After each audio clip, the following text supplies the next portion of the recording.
ZETA stock analysis and ZETA stock prediction. In this 1-minute video, I'm going to show you exactly what I'm going to do in trade. Look, I'm the only guy in this space that's done over 40,000 videos, actually 42,000, almost 43. It's taken me 5 years, but at least I've seen what's actually printing me money and what's not.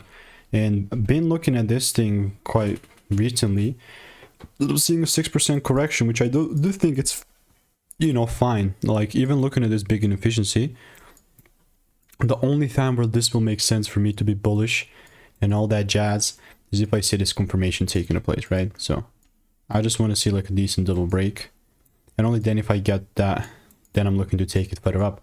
Look, what I'm not going to do is just randomly buy, you know, so only if I see some sort of a shift like that, only then I'm looking to take it forward up.